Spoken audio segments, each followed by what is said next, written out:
Outro texto da psicografia: tudo que as pessoas precisam em todos esses momentos e em muitos outros se resume apenas em uma palavra: ajuda. Porém, dentro ainda de todos esses sentimentos, eles precisam perceber que precisam de ajuda.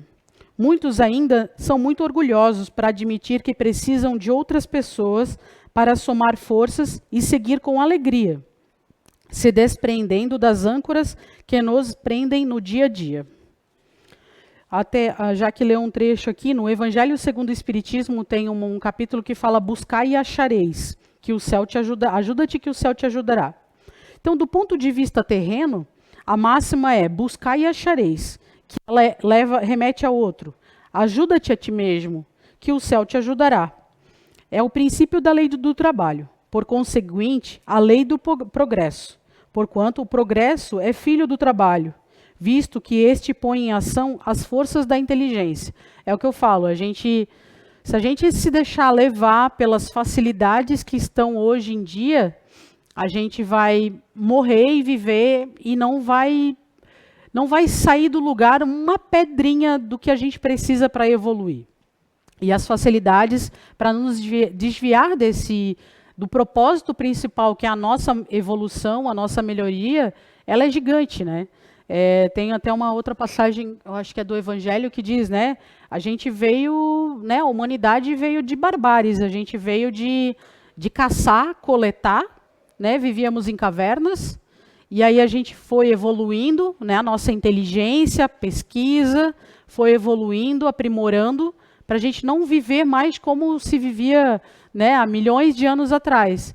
E parece que a gente hoje está cada vez mais acomodado, assim, não que a gente precisa ser todo mundo um Albert Einstein, um Darwin, algum cientista assim, mas precisamos internalizar, sermos cientistas de nós mesmos, nos estudarmos, analisarmos os nossos pontos fracos, as nossas falhas, tentar contribuir para quem está ao nosso lado, para se melhorar também, porque tem muitas, a gente sabe que tem muitos amigos, muitos familiares que estão no nosso lado, e a gente do lado deles para nos apoiarmos nessa evolução, para nos ajudarmos, e tem alguns que são aqueles testes, né, para a gente se reconciliar. Porque a gente até entra, às vezes, na casa espírita, pensando assim: eu vou entrar, vou começar a frequentar lá o CEIU, a minha vida vai mudar, eu vou saber o que eu fui numa vida passada, eu quero saber se o meu marido é para eu ficar com o meu marido, se o meu filho...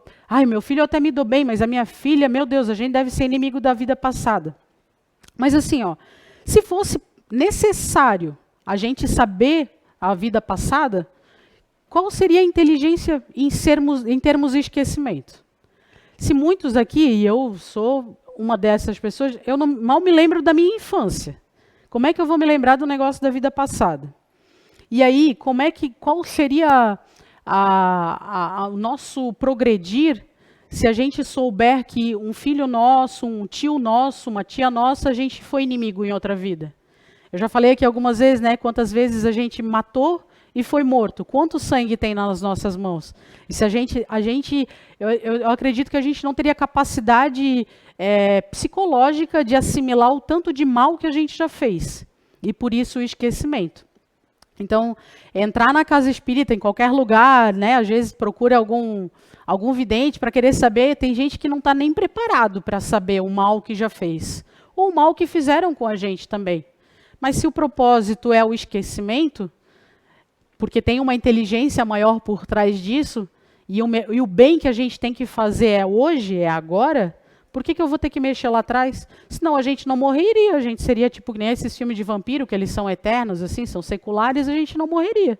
Se o propósito é justamente esse, a gente conseguir aparar essas arestas, não lembrando que eu tive um problema de inimizade com a minha mãe, que eu não tenho problema com minha irmã, com o meu cunhado, e assim a gente conseguisse melhorando mutuamente.